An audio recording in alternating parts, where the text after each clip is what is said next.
सभी छात्र छात्राओं को गुड मॉर्निंग, सुप्रभात। पुनः एक बार फिर से एक्सरसाइज 6.4 लेकर आपके सामने प्रस्तुत हुआ हूँ। त्रिभुज चैप्टर नंबर 6 की ही एक्सरसाइज आपकी है 6.4। तो 6.4 में भी 1 बाई 1 हम क्वेश्चन को सॉल्व करते जाएंगे और कैसे उसकी उत्पत्ति होती, क्या होती है, आपको अच्छी तरह से समझाते जाएंगे। तो आप सीखते रहिए। इसी तरह से बढ़ते हैं क्वेश्चन नंबर 1 की तरफ से। क्वेश्चन नंबर 1 क्या है?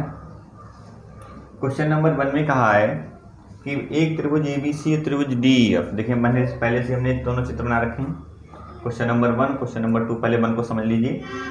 कहा है त्रिभुज ABC और त्रिभुज PDEF, ये दोनों त्रिभुज कैसे हैं? परस्पर समरूप हैं, ये हमको ज्ञात है। दोनों त्रिभुज समरूप हैं। त्रिभुज ABC समरूप त्रिभुज DEF, ये हमको ज्ञात है, क्वेश्चन में हमको दे रखा है। और आप पहले प्रमेय पढ़ चुके हैं, शायद वीडियो 1 में ही आपने पढ़ी हो या 2 में पढ़ी हो। तो उसमें जितनी भी कसौटियाँ थीं वो सब आपने पढ़ी थी। आपने पढ़ा है कि क्या यदि दो त्रिभुज समरूप हों तो उनके क्षेत्रफलों का अनुपात उनकी संगत भुजाओं के वर्गों के अनुपात के बराबर होता है। तो हम कह सकते हैं एरिया ट्रायंगल ABC इसका रेशियो और एरिया ट्रायंगल DEF इसका रेशियो क्या होगा? संगत भुजाओं के वर्गों के अनुपात के बराबर होगा। तो BC का स्क्वायर और EF का स्क्वायर संगत भुजाओं के वर्गों के अनुपात के बराबर होता है। अब क्वेश्चन में ही ABC जो दे रखा है ट्रायंगल, उसका जो क्षेत्रफल है, एरिया है कितना? 64 है और इसका कितना? 121। BC भुजा हमको नहीं ज्ञात है, हमको निकालना है। EF हमारे पास कितना है? 115.4। इस पर पूरे पर स्क्वायर लगा सकते हैं, पूरा स्क्वायर लगा हुआ है। स्क्वायर हटाएंगे तो इसके ऊपर क्या लग जाएगा? वर्गमूल लग जाएगा। तो BC अपान 15.4, 64 का वर्गमूल 8, 121 का क्या हो गया? 11। क्रॉस मल्टीप्लाई कर लीजिए। तो क्रॉस मल्टीप्लाई करने में क्या हो जाएगा? यहीं पे लिखे दे रहे हैं, इसको ध्यान समझ लेना। पहले उधर भी आ जाएगा, यहाँ देख लीजिए। तो BC इक्वल होगा 15.4 गुणा 8/11। 11 को आप काट दीजिए, 11 एकम 11, 4 बचेंगे, 11 चौक 44। तो BC बराबर आपका कितना आ जाएगा? कितना होगा? 8 चौक 32 के 2, हाथ से लगे 3, 8 एकम 3, 8 और 3 11 हो गए सेंटीमीटर। तो क्या हुआ? BC की जो वैल्यू आ गई, BC का मान कितना आ गया? 11.2 सेंटीमीटर। ये प्रमेय आप पहले पढ़ चुके हैं। क्या कि किसी त्रिभुज में त्रिभुज के क्षेत्रफलों का अनुपात, दो समरूप त्रिभुजों के क्षेत्रफलों का अनुपात उनकी संगत भुजाओं के वर्गों के अनुपात के बराबर होता है। बढ़ते हैं अगले प्रश्न की तरफ। अगला प्रश्न क्या है? एक समलंब ABCD जिसमें AB समांतर DC, एक समलंब है देखिए ABCD जिसमें AB भुजा और BC भुजा कैसी हैं? समांतर हैं, के विकर्ण परस्पर बिंदु O पर छेद करते हैं। इनके जो विकर्ण है वो कहाँ पर काटते हैं? बिंदु O पर काटते हैं। ये भी कह रखा है क्वेश्चन में कि AB इक्वल टू CD। सबसे पहले क्या कहा है? ABCD क्या है? एक समलंब है। क्योंकि ABCD एक समलंब है और समलंब है तो आप जानते हैं क्या, समलंब में भुजाओं का एक युग्म कैसा होता है? समांतर होता है। तथा ये भी दे रखा है क्वेश्चन में कि AB इक्वल टू CD, ये दे रखा है क्वेश्चन में। तो AOB और COD जो ट्रायंगल दे रखे हैं, इनके क्षेत्रफलों का अनुपात बताना है कितना है। तो पहले देखिए AOD और COD क्या ये समरूप है? नहीं। लिखेंगे त्रिभुज AOB तथा त्रिभुज COD लिए हैं। AOD लिए, COD लिए। इसको कोण 1 मान लिया, इसको कोण हमने 2 लिख लिया, ये कोण हमने लिख लिया 3 और इसको लिख दिया हमने 4, 1 और 2, 3 और 4। इस तरह से तो पहले देखिए कोण 1 बराबर कोण 2 हो जाएगा। क्यों? एकांतर कोण बन जाएंगे इसलिए बराबर हो जाएंगे। एकांतर कोण क्यों है? दो भुजाओं को समांतर है और एक रेखा काट रही है। कोण 3 बराबर को क्या हो जाएगा? कोण 4, 3 और 4 बराबर हो जाएंगे, शीर्षाभिमुख कोण बन जाएंगे।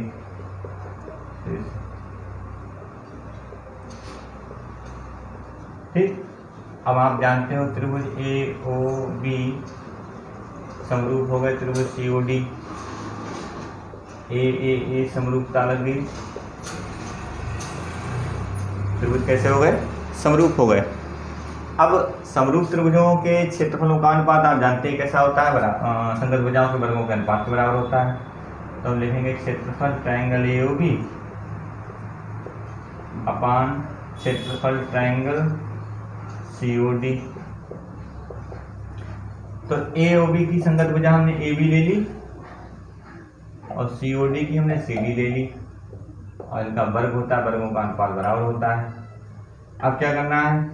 AB तो AB की जगह कितना मान रख देंगे हम? देखिए AB का मान हमारे पास कितना है? 2CD ज्ञात है हमको, लिख लीजिए। तो हमने इसको लिख देंगे 2CD और अपान में CD पहले से ही है, CD कैंसिल कर दीजिए। ऊपर अंदर कितना बचेगा? 2 और वर्ग लगा है इसलिए कितना हो जाएगा? 4। तो 4 इन दोनों ट्रायंगल दे रखे हैं, इन दोनों ट्रायंगल के जो एरिया होगा उनका रेशियो कितना आ गया? 4 और 1 का रेशियो त्रिभुज में बन गया। बढ़ते हैं अगले प्रश्न की तरफ। अगला प्रश्न हमारा क्या है? अगले प्रश्न में कहा है क्वेश्चन नंबर 3, देखिए इसका चित्र हमने बना रखा है। क्या कहा है क्वेश्चन में? कहा आकृति दे रखी है, ये आकृति दे रखी है। इस आकृति में कहा कि एक त्रिभुज दे रखा है ABC। देखिए ABC त्रिभुज दिख रहा है ABC और एक त्रिभुज क्या है? DBC। ये दोनों देखिए एक ही आधार पर बने हैं। जो BC आधार दे रखा है, इस BC आधार पर ही दोनों त्रिभुज क्या है? बने हुए हैं, समान आधार पर। तो क्वेश्चन में कहा इतना दे रखा है, कहा तो सिद्ध कीजिए कि त्रिभुज ABC, ये ऊपर वाला पूरा त्रिभुज है, इसका क्षेत्रफल, और बटे में दे रखा है त्रिभुज DBC, इसका क्षेत्रफल। इन दोनों का रेशियो जो होगा, इन दोनों त्रिभुजों के क्षेत्रफलों का अनुपात कितना आएगा? OA और OD के बराबर होगा। तो इतना सिद्ध करने के लिए हम क्या करते हैं? इस BC पर हम AL लंब डाल देते हैं और इसी BC पर हमने क्या है? DM एक लंब खींच दिया। और उत्पत्ति को समझिए, बड़ा सरल है इसकी। एक दो छोटे त्रिभुजों को देखिए, त्रिभुज ALO तथा त्रिभुज DOM में। ठीक, इन त्रिभुजों में क्या खास बात है? सबसे पहली बात तो कोण ALO बराबर कोण DMO। क्यों? प्रत्येक कितना है? 90 है और ये कहाँ से लिया हमने? रचना से हमने इसको लिख रहे हैं। दूसरी बात, कोण AOL बराबर कोण DOM। ये दोनों कोण कैसे हैं? शीर्षाभिमुख हैं।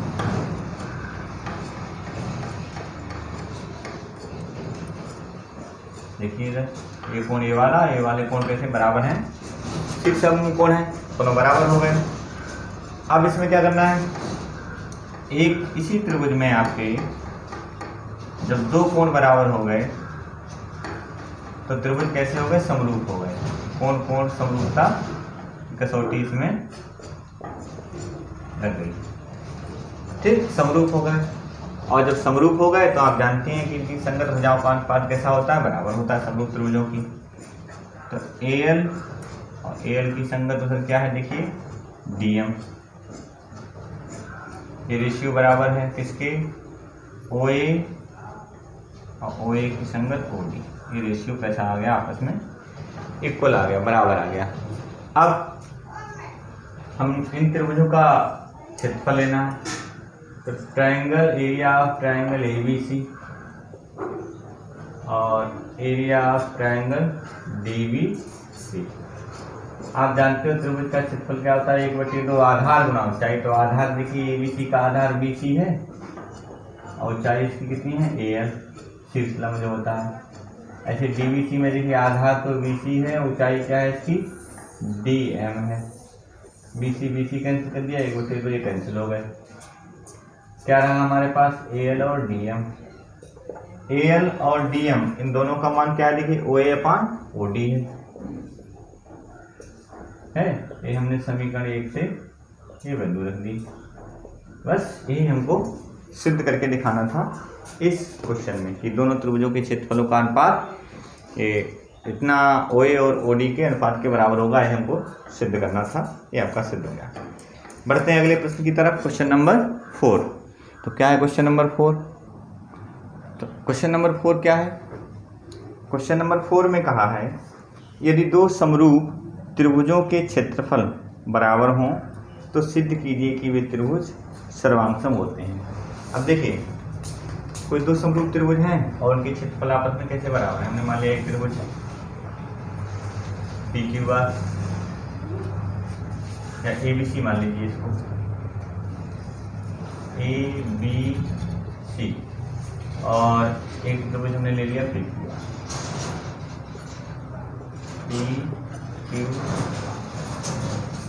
इसमें कहा है कि यदि हमको इतना ज्ञात हो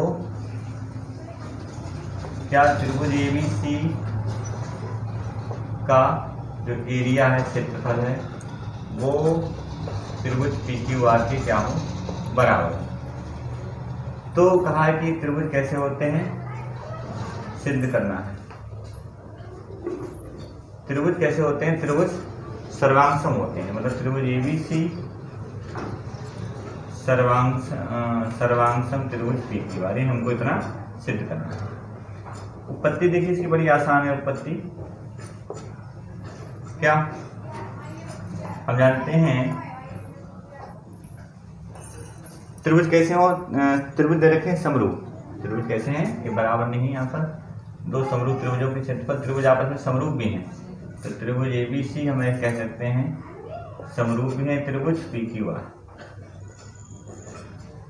तो पता ही हमको दोनों त्रिभुज हमारे समरूप हैं, क्योंकि त्रिभुज ABC समरूप त्रिभुज PQR। अगर ये समरूप हैं तो इनके क्षेत्रफलों का अनुपात लेंगे, क्षेत्रफल त्रिभुज ABC बटे क्षेत्रफल त्रिभुज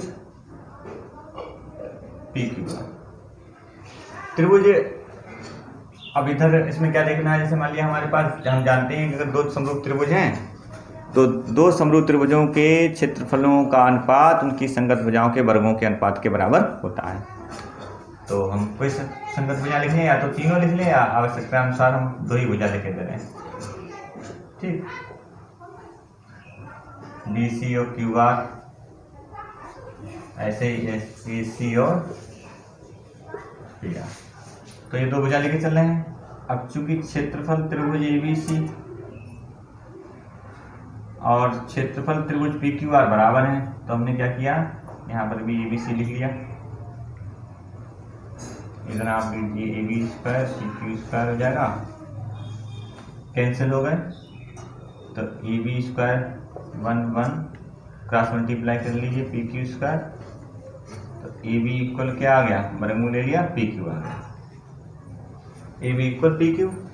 इसी तरह से हम क्या कर सकते हैं, इसी प्रकार, ठीक, क्वेश्चन 1 डाल दो इसको। इसी प्रकार आप क्या कर सकते हो, AC इक्वल PR लिख सकते हो। इसी तरह से आप BC इक्वल QR लिख सकते हो। ठीक, तो इसलिए समीकरण 1 तथा 2 से 1 और 2 से तीनों भुजाएं कैसे हो गई बराबर, तीनों भुजाएं बराबर हो गई। तो तीनों भुजाएं बराबर, तो त्रिभुज ABC सर्वांगसम त्रिभुज PQR। कौन सी सर्वांग समता, भुजा भुजा भुजा, सर्वांग समता से ये त्रिभुज कैसे हो गए परस्पर सर्वांग समूह है। अगले क्वेश्चन की तरफ बढ़ते हैं। क्या है अगला question? Question number 5। Question number 5 में कहा है, इस क्वेश्चन में कहा है कि एक त्रिभुज ABC है और ABC त्रिभुज में AB भुजा का मध्य बिंदु क्या है? D, BC भुजा का मध्य बिंदु E और CA भुजा का मध्य बिंदु क्या है? F। ठीक, इस तरह से हमने इसको मिला लिया और ये बन गया आपका एक त्रिभुज। भुजाओं के मध्य बिंदु है तो ये वाली हिस्सा इसके बराबर हो गया, ये वाला इसके बराबर हो गया, ये वाला हिस्सा इसके बराबर हो गया। इसको हमने मान लिया कोण 1, इसको कोण मान लिया 2, इसको ले लिया हमने 3। अब ध्यान देने वाली क्या बात है इसमें? उपपत्ति में आ जाइए इसकी।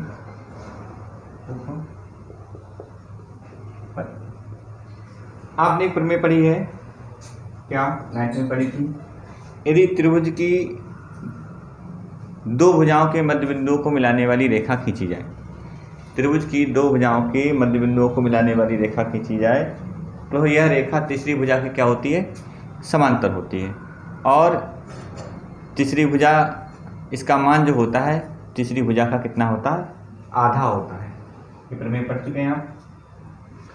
तो इसलिए क्योंकि त्रिभुज, कौन सा त्रिभुज?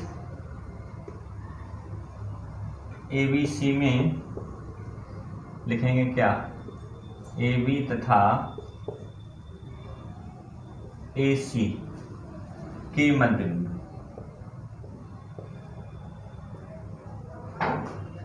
मध्य बिंदु क्या है? DF है। और जब मध्य बिंदु उतने हैं तो हम कह सकते हैं क्या? जो DF भुजा है वो किसके समांतर होगी? BC के समांतर होगी। तथा इस DF का मान जो होगा 1/2 क्या होगा? BC होगा। ठीक, इसी प्रकार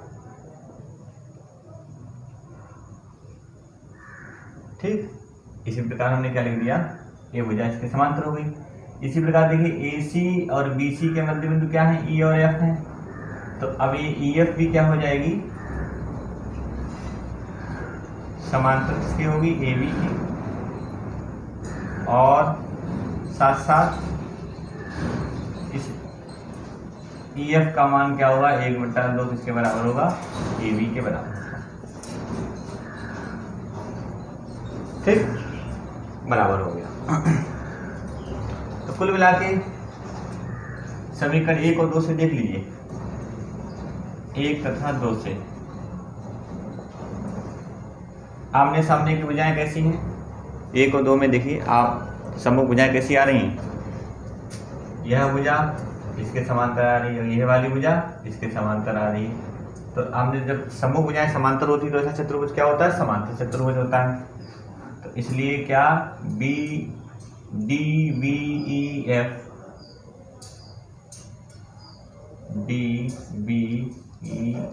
एक समांतर चतुर्भुज है। और जो समांतर चतुर्भुज है तो हम जानते हैं समांतर चतुर्भुज के सम्मुख कोण कैसे होते हैं? बराबर होते हैं। तो लिखेंगे कोण B बराबर कोण 1। इसको डाल दिया हमने समीकरण 3। इसी प्रकार DEFA समांतर चतुर्भुज होगा। इसी प्रकार कौन सा? DEFA या ADFE या चतुर्भुज ADEF एक समांतर चतुर्भुज है। इसलिए कोण A बराबर क्या हो जाएगा? कोण 2। ठीक, और इसी तरह से कोण ये वाला भी समांतर हो जाएगा। कोण C बराबर कोण कोण हो जाएगा 3। ये भी समांतर हो जाएगा। ठीक, तो क्या निकल गया है, इस बड़े वाले त्रिभुज के तीनों कोण इस छोटे वाले त्रिभुज के तीनों कोण के बराबर है। त्रिभुज एबीसी में तथा त्रिभुज डीईएफ कैसे हो गए, समान कोणिक बन गए। समान कोणिक है इसलिए दोनों त्रिभुज कैसे हो गए, समरूप हो गए।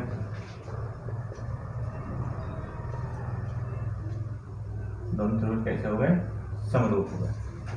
त्रिभुज डीईएफ, त्रिभुज एबीसी और त्रिभुज डीईएफ कैसे हैं, समरूप त्रिभुज हो गए। त्रिभुज कैसे हो गए, समरूप हो गए। अगर ये समरूप त्रिभुज हैं दोनों, तो समरूप त्रिभुज हैं, तो समरूप त्रिभुज में हम जानते हैं कि समरूप त्रिभुजों के क्षेत्रफल का अनुपात संगत भुजाओं के वर्गों के अनुपात के बराबर होता है। तो लिखेंगे क्या, एरिया ऑफ ट्रायंगल डीईएफ बटे एरिया ऑफ ट्रायंगल एबीसी। संगत भुजाएं ले लें इसकी, जैसे मान लिया हमने ले ली डीएफ की भुजा, हमने मान ली डीएफ ले ली, ठीक, और इसकी संगत भुजा हमने क्या ले ली, बीसी।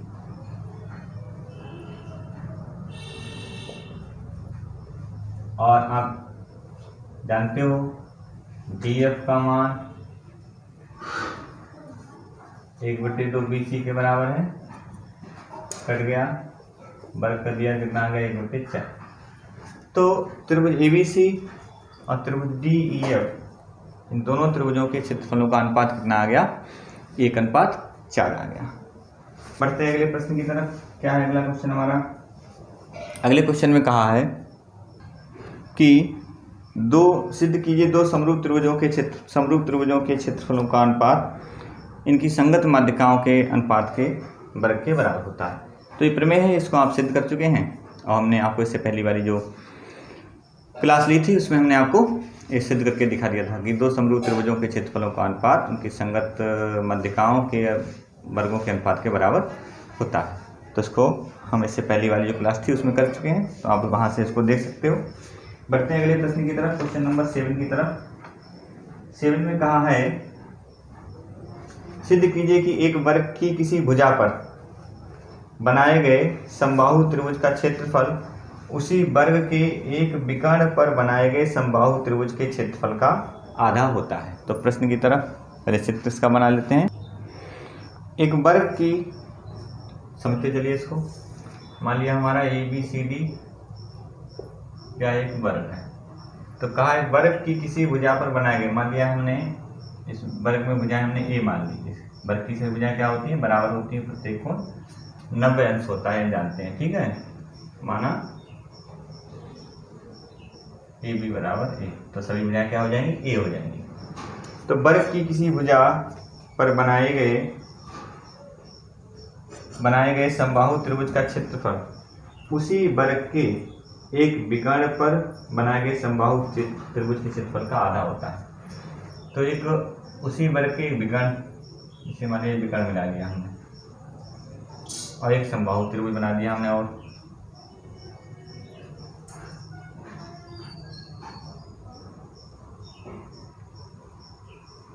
ठीक, ABCDEF। तो वर्ग की भुजा पर बना समबाहु त्रिभुज का क्षेत्रफल, तो लिख सकते हैं क्षेत्रफल त्रिभुज BCE। तो समबाहु त्रिभुज के क्षेत्रफल का सूत्र जानते हो आप, क्या, √3/4 भुजा विभाजित होता है, तो √3/4 लिख दीजिए, और भुजा इसकी देखिए कितनी है, A है, कितना हो गया। अब क्या करना है, तथा विकर्ण पर बना समबाहु त्रिभुज, तो पहले तो वर्ग का विकर्ण क्या होता है? भुजा अंडर रूट 2। ये तो होता है वर्ग का विकर्ण। वर्ग का विकर्ण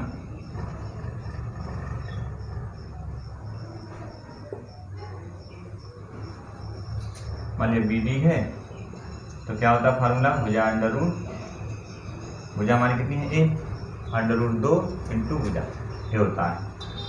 तो समबाहु त्रिभुज, अब इसका जो समबाहु त्रिभुज इस वर्ग पर बन रहा है बी एफ डी, इसकी भुजाएं क्या होंगी? यही होंगी।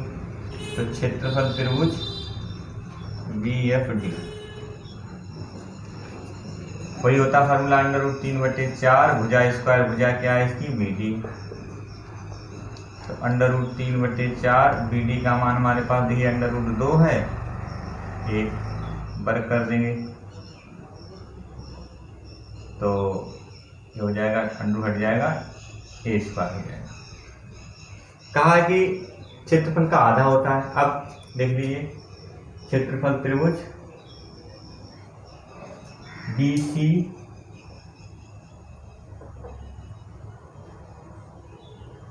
ई बटे क्षेत्रफल त्रिभुज बी एफ डी। क्षेत्रफल त्रिभुज B C E under root 3/4 और क्षेत्रफल त्रिभुज B F D under root कितना है? अंडर रूट 3/4 गुणा 2a स्क्वायर, कट गया ए स्क्वायर भी कट गया, कितना आया? 1/2। तो क्षेत्रफल त्रिभुज कौन सा? बी सी ई, इसको क्रॉस मल्टीप्लाई कर लेंगे तो क्षेत्रफल त्रिभुज बी एफ डी। तो क्या सिद्ध हो गया? सिद्ध ये हो गया वर्ग की एक भुजा पर, वर्ग है, वर्ग की एक भुजा पर बने त्रिभुज का क्षेत्रफल, त्रिभुज का जो क्षेत्रफल होगा वो उसी वर्ग के विकर्ण पर बने समबाहु त्रिभुज के क्षेत्रफल के का क्या होता है? आधा होता है। ये हमने इसमें सिद्ध किया है। अगला है इसमें क्वेश्चन नंबर 8। इसमें क्वेश्चन नंबर 8 में कहा है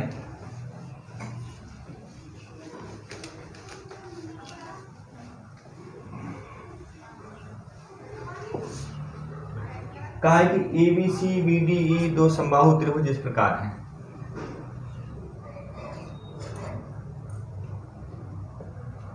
ए बी सी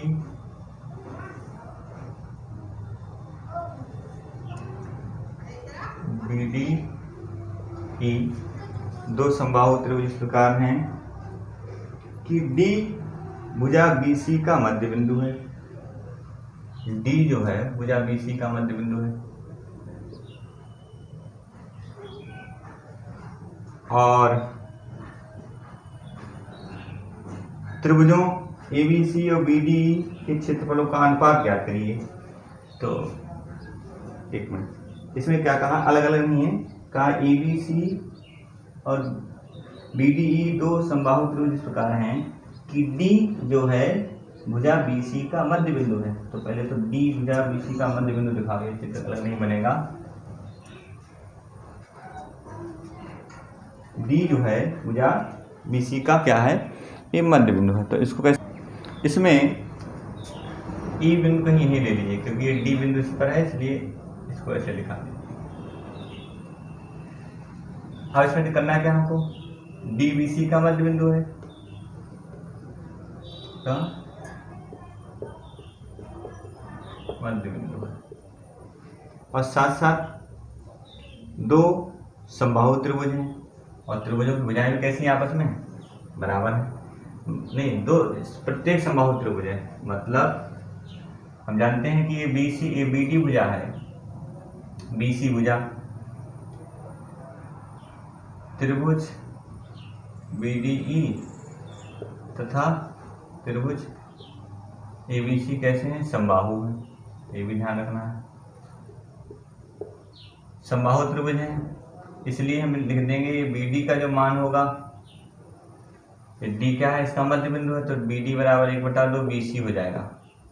और साथ साथ त्रिभुज की सभी भुजाएं कैसी आपस में बराबर होंगी। जैसे इधर इस त्रिभुज की ये तीनों बराबर भुजाएं होंगी और ए बी सी की त्रिभुज की तीनों भुजाएं आपस में बराबर होंगी क्योंकि समबाहु दे रखे हैं तीनों, इसलिए दोनों त्रिभुज। पूछा है इनके क्षेत्रफलों का अनुपात कितना होगा, क्षेत्रफलों का अनुपात पूछा है। तो क्षेत्रफलों का अनुपात बताने के लिए सबसे पहले हमको क्या चाहिए, दोनों त्रिभुजों को क्या करना है, हमको समबाहु त्रिभुज सिद्ध करना है। तो दोनों त्रिभुजों को समबाहु त्रिभुज कैसे सिद्ध करेंगे, समबाहु त्रिभुज का, क्योंकि दोनों त्रिभुज हैं समबाहु, तो समबाहु त्रिभुज है, प्रत्येक कोण क्या होगा 60-60 होगा दोनों त्रिभुजों में। तो 60-60 होगा तो त्रिभुज दोनों कैसे हो जाएंगे, समबाहु हो जाएंगे। तो त्रिभुज BDE समरूप त्रिभुज क्या है, समरूप त्रिभुज हो जाएगा ABC। अब जब समरूप हो गए तो उनकी भुजाओं का क्षेत्रफलों का अनुपात कैसा होगा, बराबर त्रिभुज BDE का क्षेत्रफल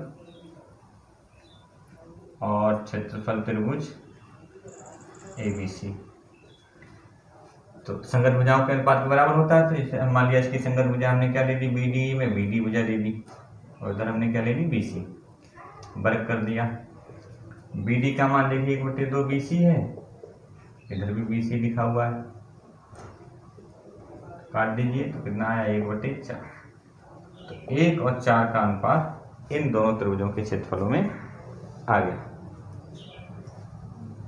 इसका पूछा था, किसका पूछा था, उल्टा त्रिभुज ABC और त्रिभुज BDC। तो अगर हम इसका लिखेंगे क्षेत्रफल त्रिभुज ABC और क्षेत्रफल त्रिभुज BDE, तो ये अनुपात उलट जाएगा, कितना हो जाएगा 4:1 हो जाएगा। बढ़ते हैं अगले प्रश्न की तरफ।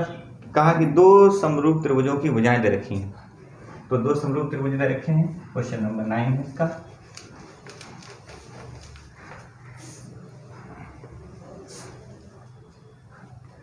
दो समरूप त्रिभुज दे रखे हैं, हमने मान लिए